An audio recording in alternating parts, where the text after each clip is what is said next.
Hey guys, Benji from the Sling Den, and just before we get rolling with this fantastic episode I've got for you, I want to just add that I've changed the format of the podcast a little bit. Now I need you to tell me in the comments if you prefer it this way or the original split screen way it has been done for the last couple of years. It's really important that I get your feedback so I know how to move forward with the podcast. Thank you. Now, let's get watching.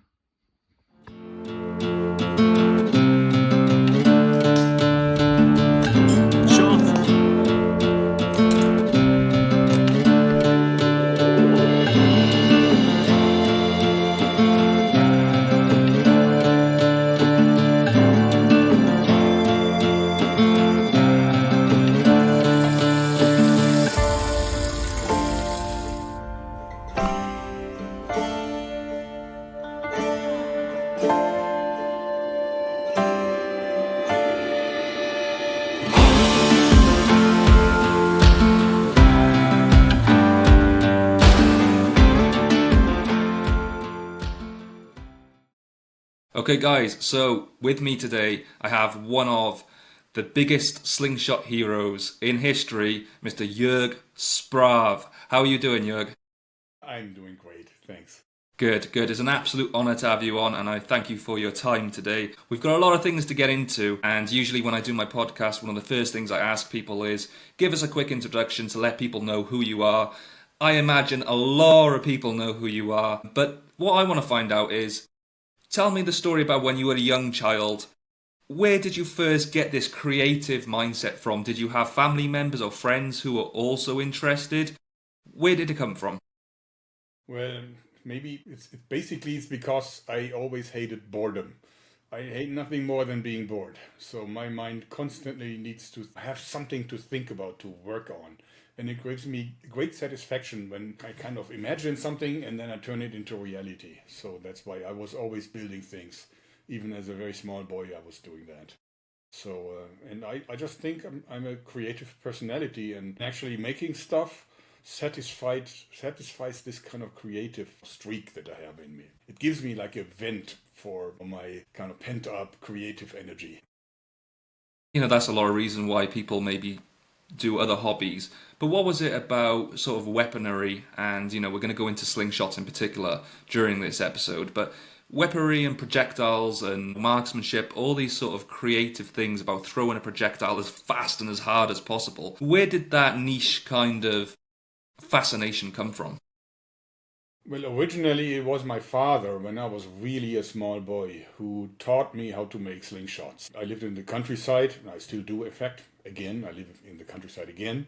But when we just spent a lot of time in the woods, and my father just taught me how to use like inner tubing rubber, and because that was what we had way back then, and then like cut a fork from a natural tree and then make a slingshot out of it. And I spent I don't know how many hours and hours practicing with that thing. So I really loved it. And of course, it was affordable and cheap and fun to make and everything. And therefore, I was deeply fascinated with the slingshots from early on. It's also that I'm really an awful thrower.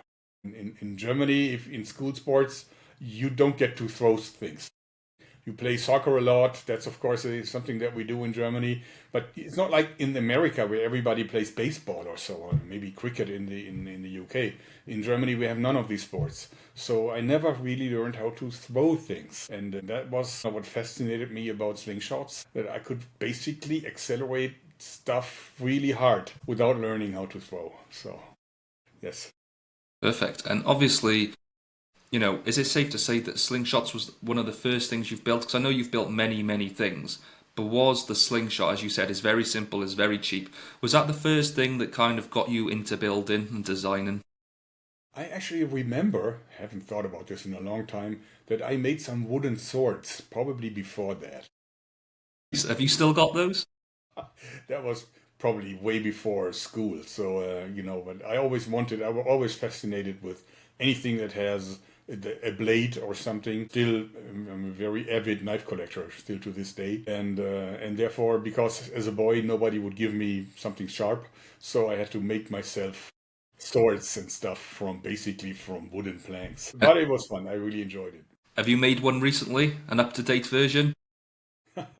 Actually, I've made many wooden swords, a lot of wooden swords in my life, and actually still do because I'm now fairly successful knife designer. I've now brought out like 7 or 8 different knives, some of them really successful.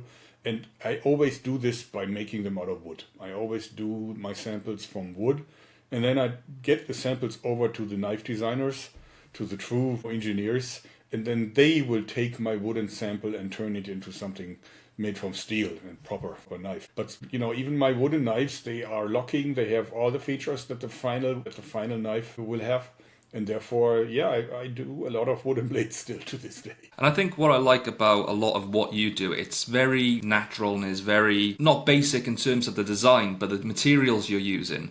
With all the materials available today and all the things you could probably advance in through technology, I like the fact that you still stick to the good old classic materials. And why is that? Well, first of all, I love wood. I just love wood. I think it's a fascinating material. It is lightweight and tough and easy to work on and sometimes really beautiful. And you can really do amazing things with wood. So I was always a big fan of any kind of wood, specifically hardwood and specifically when it's dead, because then it really has color. But on the other hand, I also have to say that I'm maybe not smart enough to do 3D design software. I never learned it, and of course I saw the engineers working with it, and they can do wonderful things with it. But I was never really hooked, and I wanted to learn this kind of software. And also, I think that the 3D printers, I've seen a lot of 3D printers, are very slow. I mean, by the time they've made something, they've printed something, I probably have done it 10 times in wood. So, and also what I love about the wooden thing is that you can always change it. It's not rigid. It's not something that, once you printed it and it doesn't work, you have to start over. From wood, I can always take away stuff. I can add wood by just gluing it on and so on. So I use it really more like clay. Yeah. So that's what I do. And also, again, it gives me great satisfaction to do something with my hands. So I still to this day use very, very simple tools. And my wife says I've really gotten really good at it, and now she wants me to make a table. But that's not a part of woodworking that I enjoy. And I suppose that's it, and it's a skill in itself to be able to use this technology on the computer and be able to print these fascinating things. But it's still not handmade in a sense. You're still, like you said, you're still using classic tools and stuff like that, and that's really fascinating. But moving on to sort of slingshots. Now, I know you've inspired many, many people. The guest prior to you coming on was Jose Guerrero, and he said whilst he was in high school, you were his hero. You inspired him, and I've heard that from a lot of people too. But what I find fascinating is even videos that you've sort of released in the last couple of months, you still have that passion, that enjoyment. And where does that come from, where you're firing these projectiles and you can see that it's genuine, it's real, and you're really enjoying what you're doing? What keeps you so interested in something for the amount of time that you have done? One of the things about me is that I'm a fairly strong guy, even now. I will be 60 in a few weeks. So I'm still a fairly strong guy. But I'm slow. I'm really slow. I mean, not mentally, I hope, but physically. I can't run well. I can't jump fast. I can not do none of these things. But I have strength. Now, a slingshot takes this physical, slow strength of mine and converts it into kinetic energy. And it's a natural material. It's just rubber, basically. And the more natural the rubber is, the better it performs, as most slingshot people know. The more chemicals they add to it, it's then no longer breaking that quickly, but then it's never that fast again. So it fascinates me that this natural material can turn my strength into kinetic energy. So that's what I also like. Plus also the fact that if you have a slingshot, the skills, hitting the target is all in the shooter. The slingshot in itself is the most accurate weapon you can possibly imagine. It will always hit where you aim. And if you've done something wrong, then you're not going to hit your target, but it's never the fault of the slingshot. So I think it's also shooting in the most natural way possible. I really like that answer, and going back to what you were saying that you're 60 in a couple of weeks or a couple of months' time. You've been shooting for a long time, so obviously you were shooting when you were, a young child, all the way through to where you are now. And what I like, there was a break, I have to say.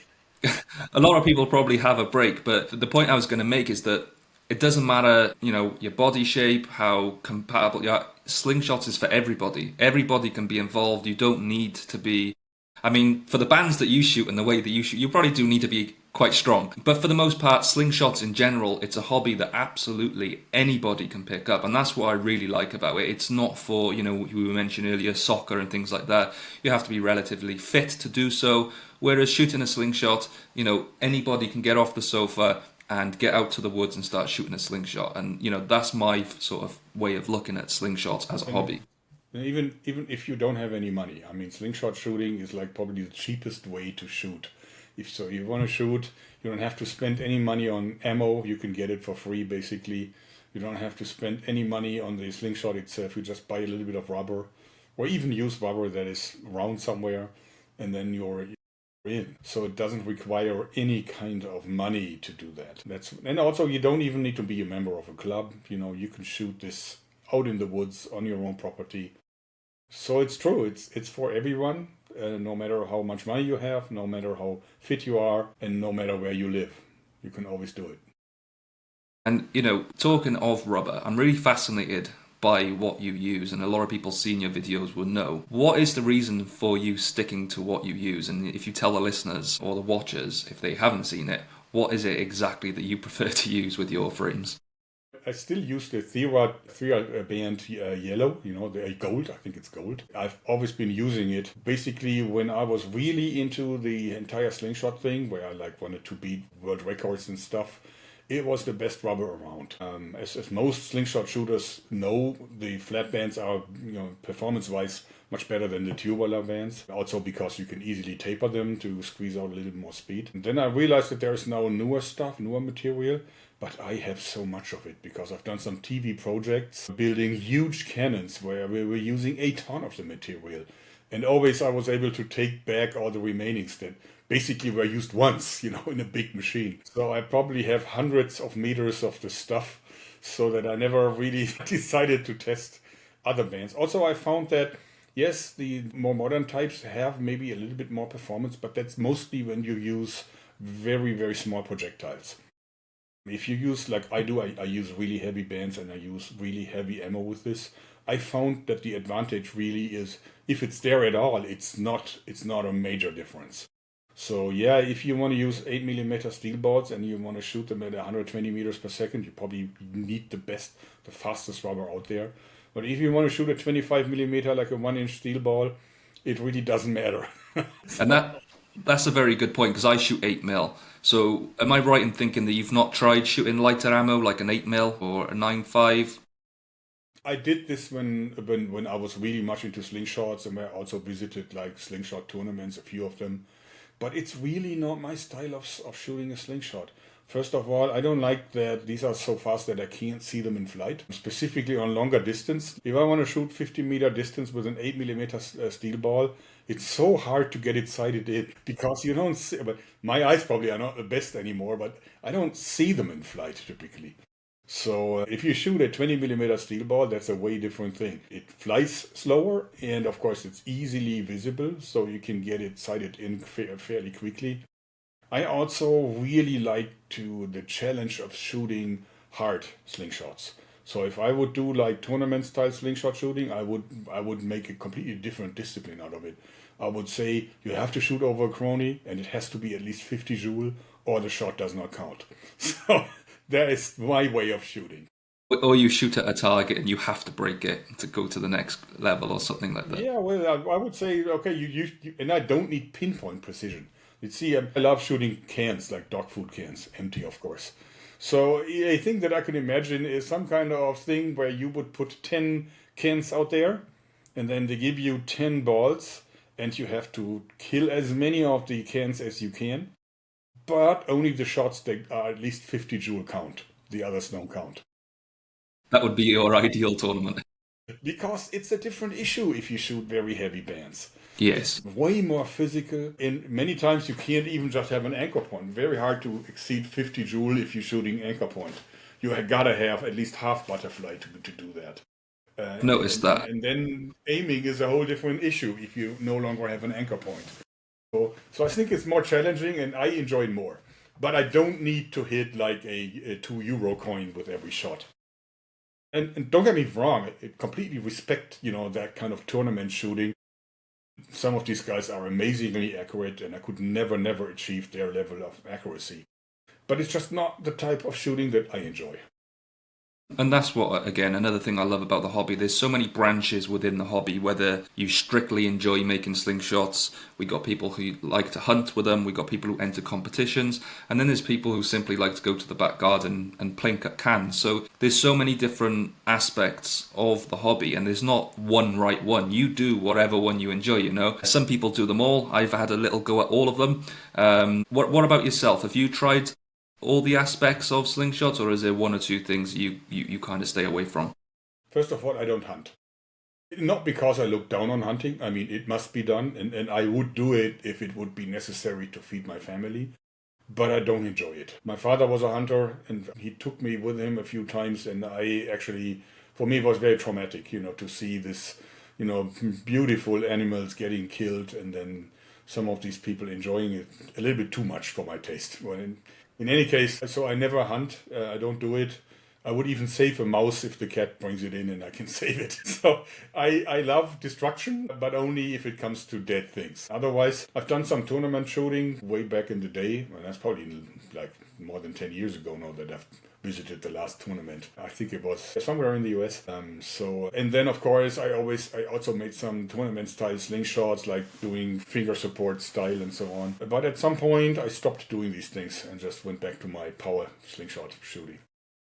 So, moving on to the power side of things and destruction, there used to be a channel or a TV show here in the UK called Brainiac Science Abuse, and sometimes your channel reminds me of that a lot because I like all the sort of testing you do, and there's a few that stand out to me. One of the ones that really opened my eyes when I first sort of started to realise how powerful a slingshot can be was the one where you shot at, it was like the cork board, and you used an axe to try and make the same sort of damage as the shot that you just done with a slingshot, and that really opened my eyes. And I know you were using, I think it was like 3.5 inch to 1.75 bands. I think it was 3 or 4 bands on there, and I can't remember how big. I don't know if it was like a 20 mil or 25 mil, so it was a really big piece of ammo. But that really showed, and you were putting a lot of force with the axe to try and create the same damage, but there was not. And that really opened my eyes. Is that an aspect of what you enjoy to do, is just to see how far you can push something so simple as a slingshot? Absolutely. I mean, destruction gives me great satisfaction. To destroy things in a spectacular fashion is really fun. So I really enjoy it. So, and I really think that if you are able to use a slingshot and do things that you cannot do with any other tool, that says something about the weapon that you just made. And of course, these slingshots would be absolutely deadly. As I said, I would never use them to kill anyone. Would never do that. But still, it has this kind of fascination that only deadly weapons have, I have to say. Controlling a deadly weapon is fascinating. Maybe it just appeals to this ancient warrior gene in some men, at least for Something me. in our DNA. Maybe. And, we're going to touch on your channel now because it's a great success. But what I want to find out is what made you start that channel? And did you have any experience in being in front of a camera prior to making your channel? I had no experience in front of a camera. And actually, if I now rewatch my first videos, I mean, that was not great acting. No, I started because at that time I was working in a completely different job. I was a manager in consumer electronics. And at that time, I worked for a company that made video editing devices. Way back, that was in 2008 or so on, video editing was something that was not as easy as it is today, right? And most people were still filming on tape, and then most people still used like kind of mix boards and so on that controlled like the players, and then had a recorder that had to record. It was very complicated. And we made one of the very early digital editing systems that worked pretty much like editing software still works today. But of course, way back then, formats were very chaotic. So there were so many video formats, and some of them YouTube would accept and some YouTube would not accept. Then the aspect ratio would be all weird, or there was no audio, or the audio was off. So it was my task to find out what kind of formats we can put out with our editing system that YouTube would accept, so that would be suitable. So, so what do we do? I mean, first of all, you have to record some video. And I just had gotten back into slingshots as a hobby like a few months before. So I decided to film myself shooting a slingshot. Why not? I mean, there's action, there's things that you can edit. And I did that, and then I recorded the video and put it out there on YouTube. And then I saw that like 100 people had watched my video. 100 people. You know, before YouTube, making a homemade video that more than 5 people would ever see was like really big. So now 100 people had seen it. So I made another video, and my audience grew, and then all of a sudden I was completely hooked. So and then I had a channel, so I called it the Slingshot channel. That's how it started. And I think I understand what you mean, because I go back and watch my first episode, and it's completely different. Even though it was only 2 years from now, it was still very, very different.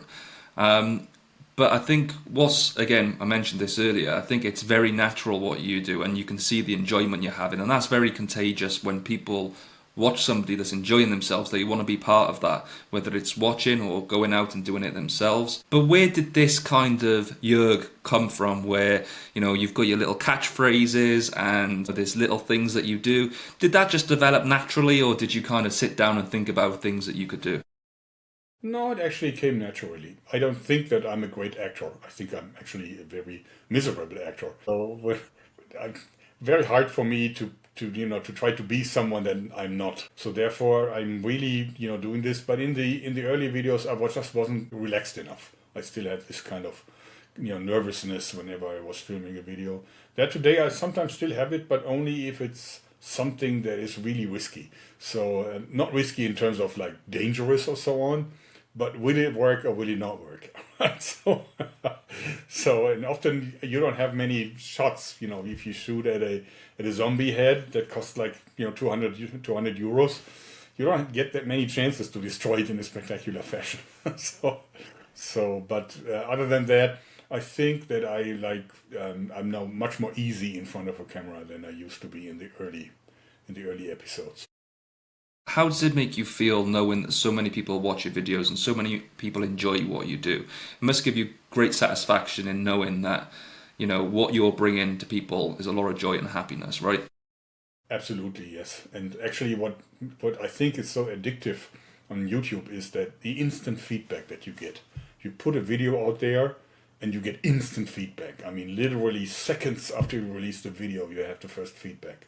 Now, if you do something for television or for Hollywood, I mean, I haven't worked for Hollywood, but I have worked for television a few times. You gotta wait at least a year until you see it. So by that time, you've already forgotten about the entire thing and everything. But on YouTube, it's instant, and that gives me really great satisfaction. And I actually spent a lot of time reading my comments and answering them. I also answer a lot of emails. Even my phone number, it's right out there on my YouTube channel. Anyone can call me, and people do. So a lot of people just call me, and then they're often really surprised that I'm actually on the phone. So I enjoy fan feedback a lot. And that's very good of you, and it shows that you're supporting the people that support you. Another thing with YouTube in particular, the thing that I enjoy is looking back at videos. Now, I've only been going for a couple of years, but it's almost like a diary or a journal of your journey within your channel, because sometimes, I've got videos that I've lost over, say, the last 10 years because I've changed my mobile phone or I've changed my laptop and I've not saved it correctly, or I've lost, a USB drive or something. Whereas, for you, for example, you've got videos which are years and years and years old, and you can go back and look at those at any time. And I find that quite fascinating as well, that you can kind of record your journey in your channel. Yeah, actually, I've moved from, to different towns a few times on YouTube. So I can still see the old houses and the old gardens and everything and the old workshops. So it does bring back memories. And yes, it's actually, my YouTube channel for me, I mean, I now have, I think, over 1,200 videos out there. It's a little bit like a diary. And yes, that's a very fun element. Plus also, of course, I have a Facebook page that I've been posting a lot on over the years. So all of my photos are basically there. And of course, only the nicest photos, because, these days with these cell phones, you make so many photos. It's absolutely impossible to scroll through all of them.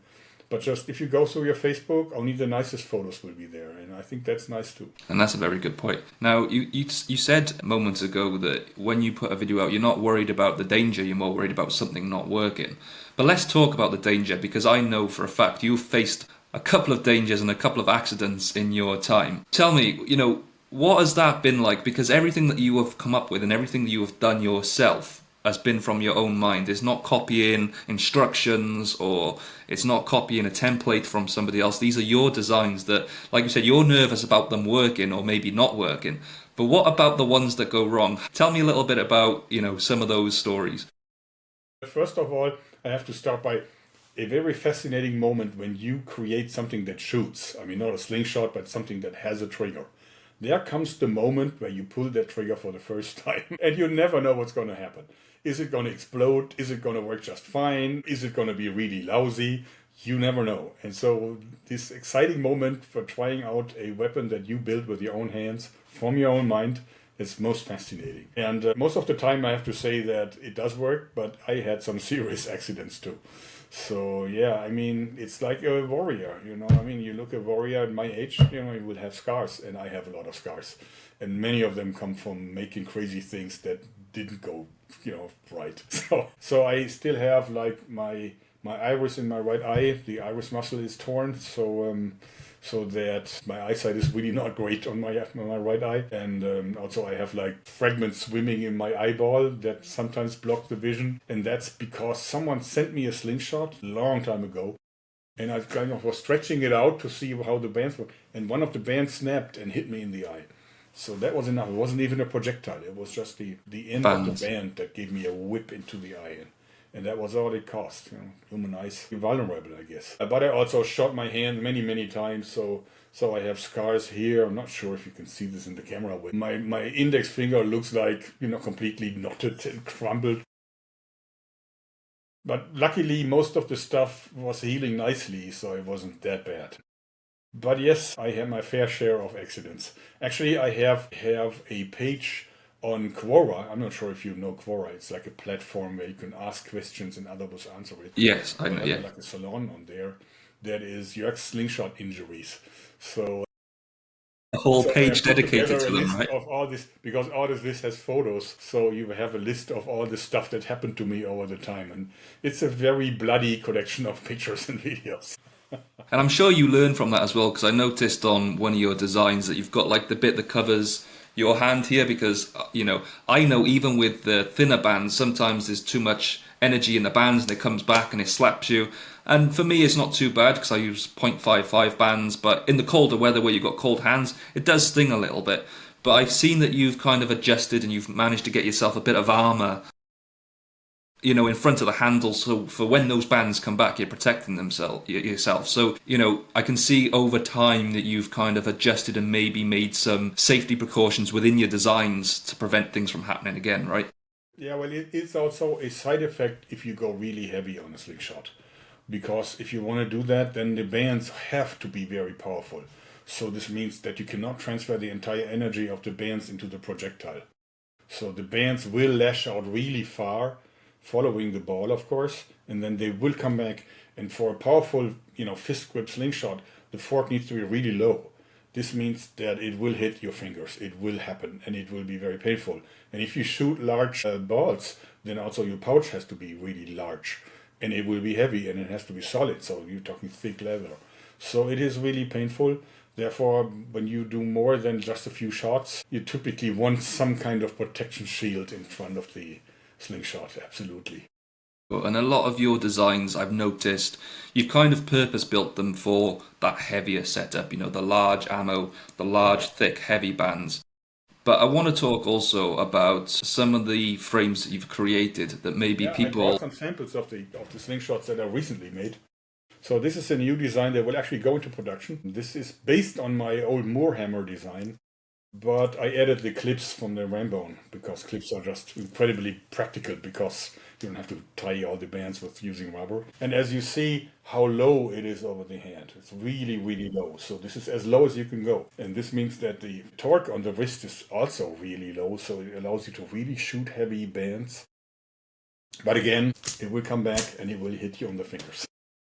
And I've noticed that obviously hammer, for the type of shooting you're doing, I think hammer probably is, or you may get away with a pinch as well, but it's going to be very difficult for somebody to use the brace grip to shoot the sort of ammunition and the bands that you're using.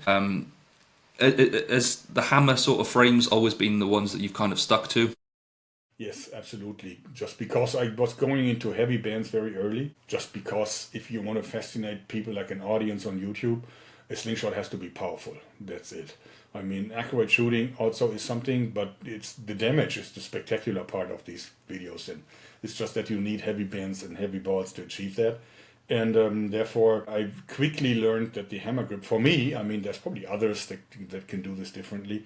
For me, it works, but I mean, it's just like if you take an axe and you want to split some wood, you would never touch the axe like this and hammer like that. It's just because our hand is designed to really hold on to something like this way.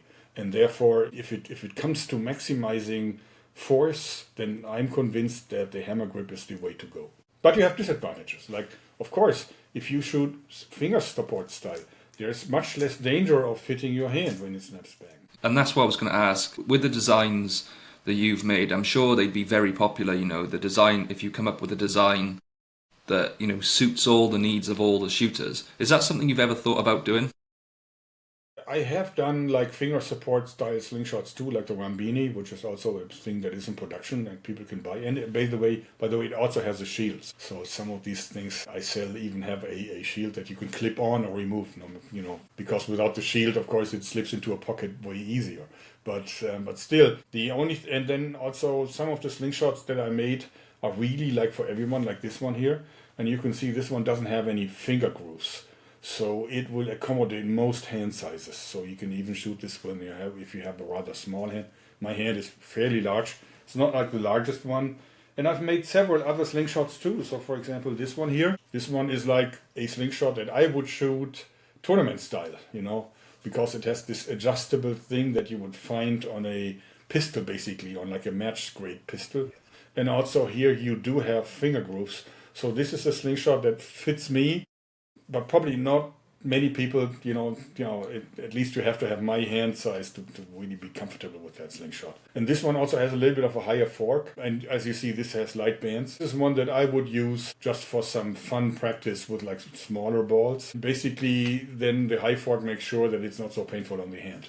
The higher the fork, the less likely it is that you hit your hand with the bands that come back. No, I'm sure I never really wanted to make a slingshot. I don't think it's possible to make a slingshot that would make everyone happy. Yeah, sure, of course, yeah. It doesn't work. There's so many people that swear by their style, and that's perfectly okay. I settled for me, I want low fork and I want hammer grip and I want this kind of shape that really sits well because I need to control it with my pinky and here with the webbing between the thumb and index finger. That's how I like to hold my slingshots. And I'm sure that's one thing that people wish they could do is just have their own design made at all times because, as you said, people shoot differently and not just the grip. Some people use a pinky hole, some people, like to wrap their hand all the way around. There's so many different ways. There's straight wrist or you can slightly tweak it. So, there's many, many different ones out there. And I imagine you have built most of the frames you own, but do you own any frames from anyone else?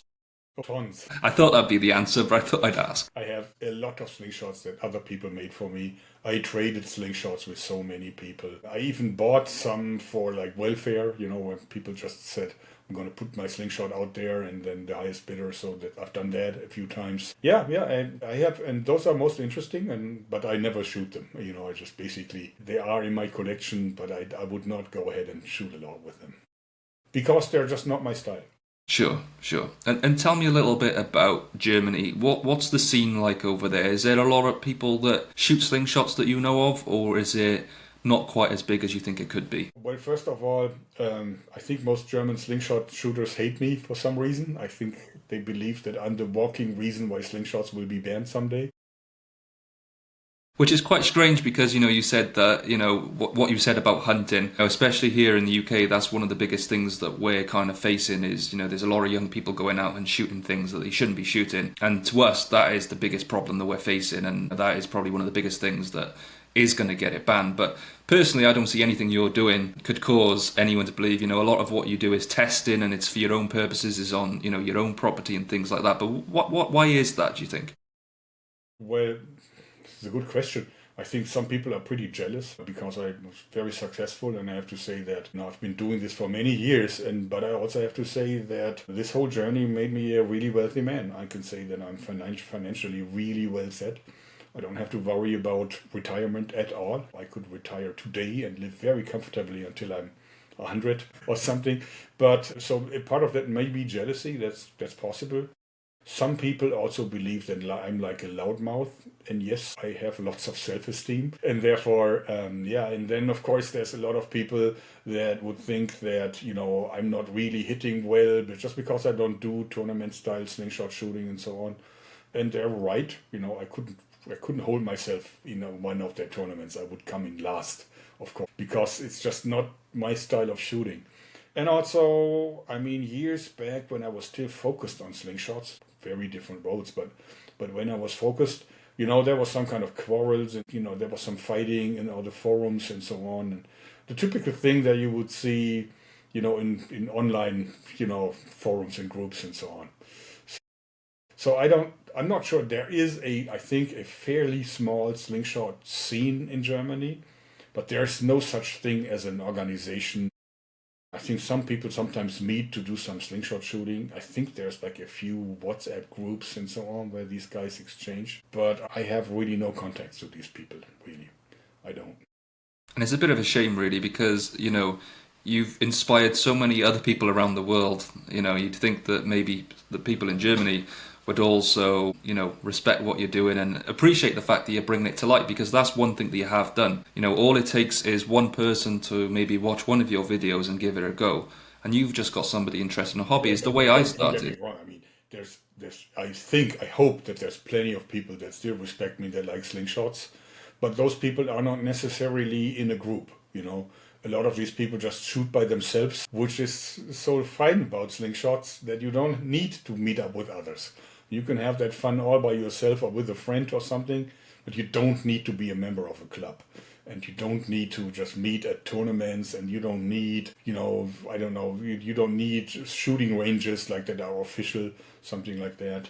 So there's plenty of slingshot shooters, but there's just not a scene where these people would meet up, I think. But maybe I'm wrong. I'm just not a part of that group. And I think sometimes that might be a bit of a problem where people feel like there's a right way. You should do this, you should do that. And I've heard it myself where people have said, but this person's never gone to a competition, this person's never done that. But that shouldn't really matter. It doesn't matter everybody should be allowed to be a part of slingshots, whether that's part of a scene or part of a community or whatever it may be. But it doesn't matter what somebody wants to do with the hobby. It's down to them, and it's about enjoying it. There's no huge financial gain from going to a tournament. There's not £1 million prize for winning a tournament, so it doesn't matter. If somebody likes to go to the woods and shoot cans and that's what makes them happy, that's what they should do. That's exactly what I think. It's all about the fun. And it's not about like achieving winning medals and so on. But again, there are people that really believe that slingshot shooting should be Olympic, and that we need all kinds of rules and everything needs to become. And actually, I know that specifically, like in Spain, for example, and so on, there are like official slingshot tournaments. And I heard a lot of people complaining about their very stiff rules. You get banned if you have like a tiny little piece of the band poking out, because you could use this as an aiming system, which is not allowed and so on. Yeah, this is what I really hate. Bringing bureaucracy. You just like the destruction. That is actually the opposite of bureaucray, anyway. Okay. But it's true. It's all about the fun for me and not about winning medals. Right, Jörg, I've got...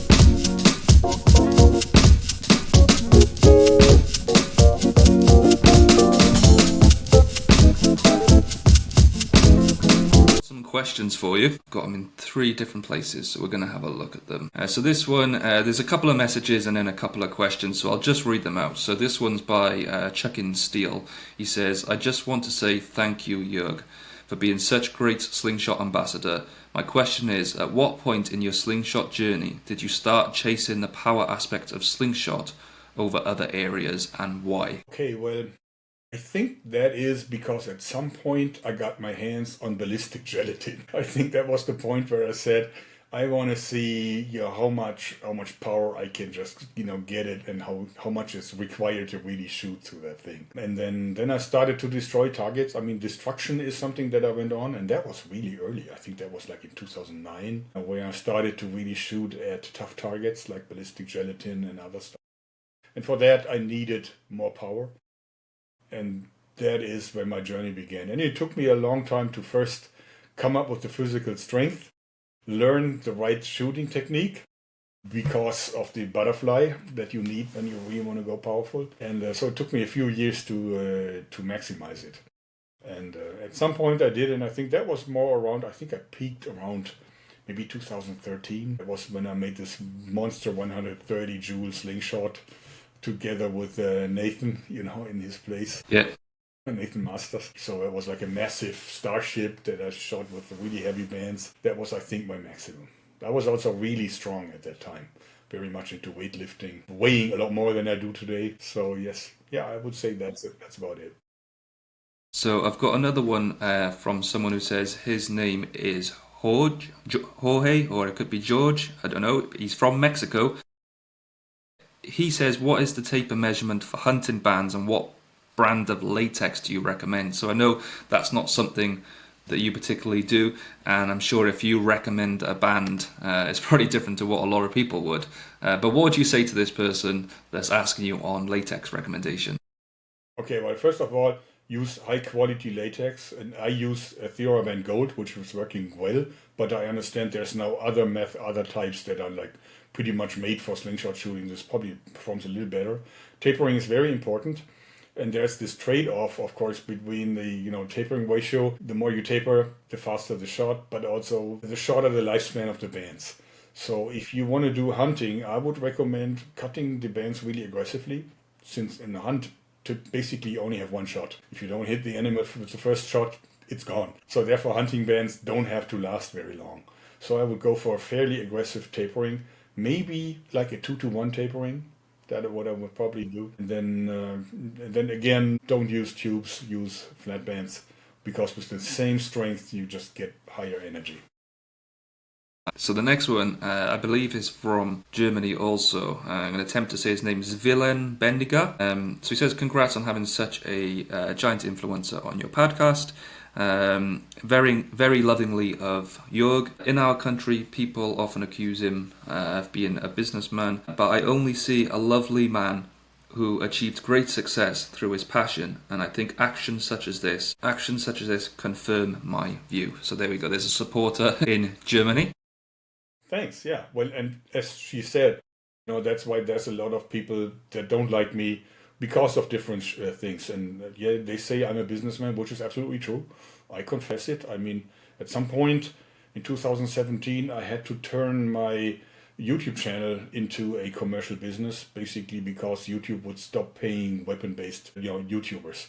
So that ended my career as an artist, and I had to decide whether or not I would go back to my old office job into management, or if I would just make a commercial business out of what I did. So, and I obviously decided to go commercial, which is a lot less fun, but a lot more money, which does not mean that I've given up. Balances out a little bit. Yeah, but I can no longer invest all of my time into making completely crazy things that have no practical purpose and so on. When I do something, I always have that commercial aspect in mind, and I always think, so how can I turn this into a product that people would want to buy? So that changed me a little bit. That's absolutely true. But then again, that is what life is all about. Life is changes. You can't expect that things will never change. So the next one I got is from a friend of mine, Andy Maund. So he says, after watching most of your videos, he asks, how many times were you dropped as a baby? Only kidding, but you got a bit crazy doing some of those? Yeah, I know the motto of my channel is inventions, destruction, and stunts. So if you want to call it a stunt to be dropped from your mother's arms, then maybe I started early on the stunts. But there is this element of danger, and a lot of people, of course, always accuse me, why are you not taking safety precautions, why you're not wearing helmets, and so on. I think because it's boring to see. I mean, safety is basically boring to watch. But it's true, people love danger. If there's danger around it, it's people want to see it. Right. And therefore, I'm still an entertainer at heart. Essentially, what I do is entertain people on YouTube. And now also making some commercial money with that. But still, if I would not entertain people, they would not want to watch my videos.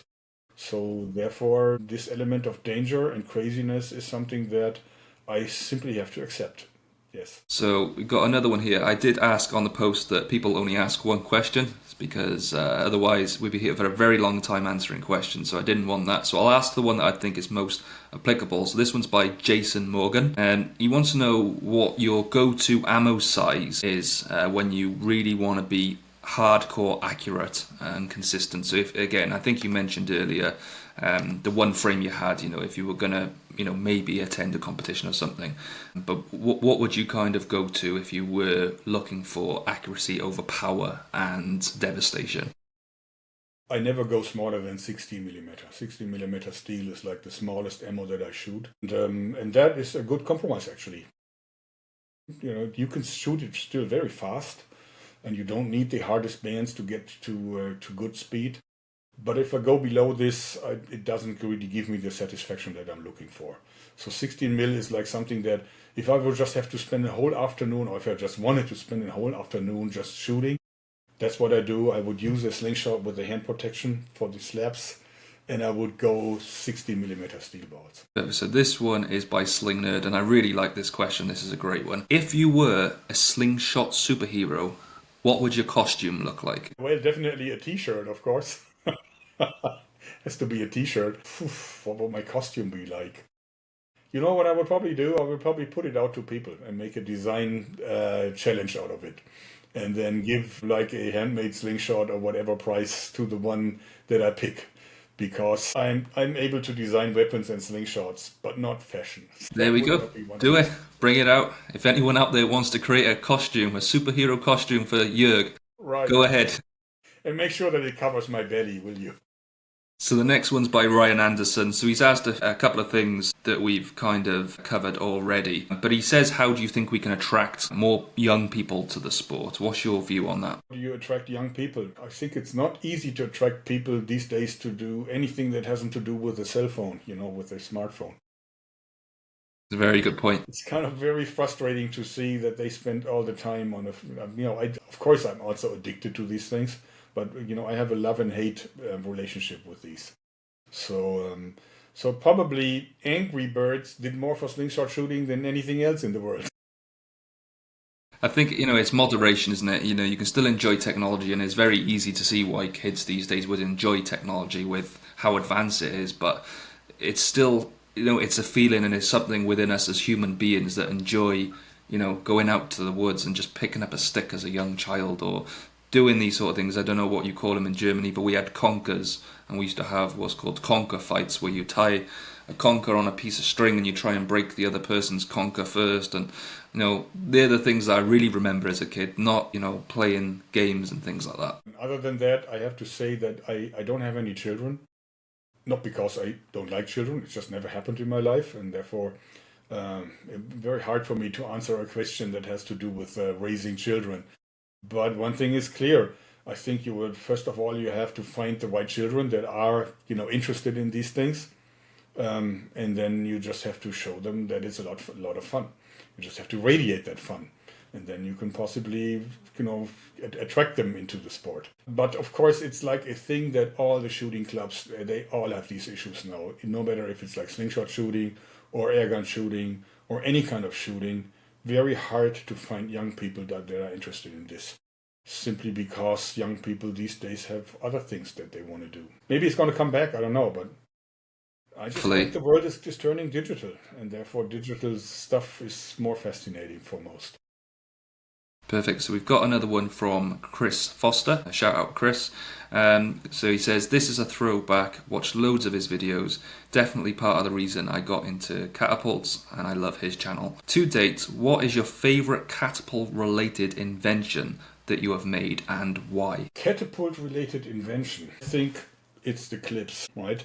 And I haven't invented those. I think it was Nathan Masters that first came up with clips. I'm not sure if he ever patented them. I don't know. It probably has a trademark or something on them.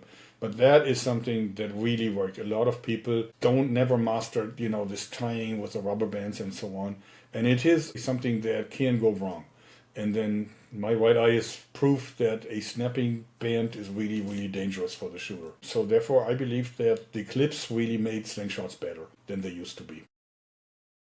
And it's interesting, again, because, we were talking earlier about the aspects of the hobby and how people prefer different things. The same goes with the products themselves and the equipment themselves, because I put a couple of polls out at the start of the year, and I did a little episode with Mark from ATO, and one of the questions that I put on the poll was, do you prefer wrap and tuck or do you prefer clips?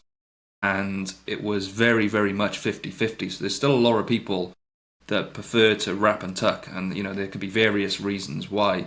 I have a frame which I use, which is a wrap and tuck only, but since using that, I've started swaying over to I like the wrap and tuck. So again, it depends on what you're using and what you prefer, and there's so many variations of what people might like, and that's part of the reason why I find this hobby so fascinating. Yeah, well, it's true, and I'm not saying that wrap and tuck is bad. I'm just saying that when it comes to look at what has been developed for slingshots over the years, this is definitely practical. And Yeah. it is so much easier for a lot of people, to use the clips and then put together a band set. And wrap and tuck is something that you have to take care of. I mean, as you know, rubber degrades. So if you wrap and tuck and let the slingshot sit for a year, it may fall apart. So again, I think that was a great invention. Plus also, of course, what helped me a lot when I was getting into slingshots is the constriction knot. When I was starting, that constriction knot was not used for slingshot shooting. That's a long time ago. But the constriction knot makes it possible to really have tight connection to the pouch. So that knot also, to bring that into slingshots also, for me, made a big difference. Perfect. So we've got one by Chris Wilkes. He said, I love this guy. Can you ask him what he thinks of modern flat bands? If I remember right, he's a big fan of large ammo and TheraBand Gold. I've often wondered if it was a preference, if it was more predictable for large projectiles, or if he just hadn't tried them. So I know you've covered a bit of that in today's conversation, but is there anything that you want to add to that? Well, maybe one of these days I do need to test out the new rubber types. It has been suggested to me many times, and maybe at some point I need to test it out and make it an episode out of it, if it really does something for the heavy projectiles. But I doubt it, because see, with these bands I'm able to achieve way over 100 joule of energy. That's pretty much the same energy that I can get out of a really powerful bow. I just think that we are really close to the best possible efficiency if it comes to the physical aspects of the rubber.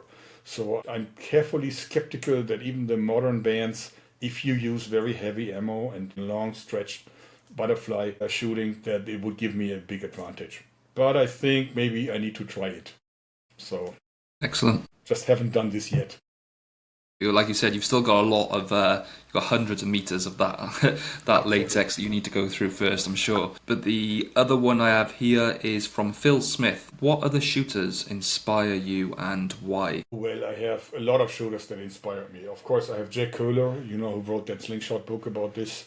And he has inspired me a lot also to play with rollers and so on, because he did the first roller-based stuff.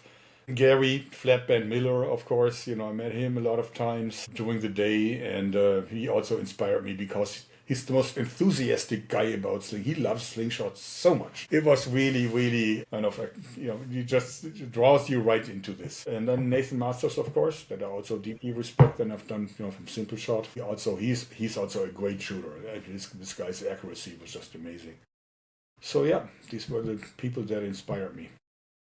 Not sure how much of. I'm not even sure if all of them are still active. They might not, but I met these guys a long time ago. Perfect. We've got one from Josh Dills. I wish he would go back into Slingshots hardcore like he once was. I would really be excited to see his thoughts on the new textures and latexes.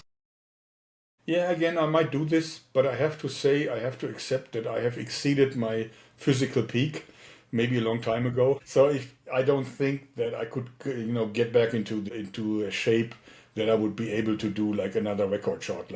And I know that when I did this, I was holding the record for some time, but then later on, other people exceeded it. So that's the nature of world records, isn't it? So, and actually, I'm not sure if a lot of people follow that, but I still make a lot of slingshots. It's just that I no longer make a video about each one of my slingshots that I do, because it would be repetitive for my audience. Of So there's course. still a few people that would watch it, but most people are not so interested in slingshots anymore. But I still spent a lot of time making slingshots and also shooting slingshots. Perfect. So I don't have to go back, I just never left it. Yeah, sure, and I guess I understand completely what you're saying. There's so many different aspects and different things that you can cover, and like you said, they're always there. But I think sometimes, there's some channels that are strictly slingshots, and you've managed to expand yours to so many other different areas. But I'm pretty sure that slingshots will always be the one that's very, very close to your heart. I'm going to leave it on this one, so it says, no question, just show me the features. Sure. So thank you very much today. It's been an absolute pleasure speaking to you. I've found out so much about you. You're very, very interesting to speak to. But what I want to do is just hand over the mic to you and just leave a parting message for everybody watching. Is there anything that you want to say to people out there who are your fans? Well, in general, what I would like to say is that no matter what you do, if you put your passion in it, I think you can be successful. So, and that's it. And also, never forget to have fun. I think that's most important. It's all about the fun. It's the reason why we all start doing things. So as long as that keeps happening, stick to it. Exactly. Well, again, thank you very, very much for joining me today. Thank you for your time, and we'll speak again soon. Bye-bye. Thank you.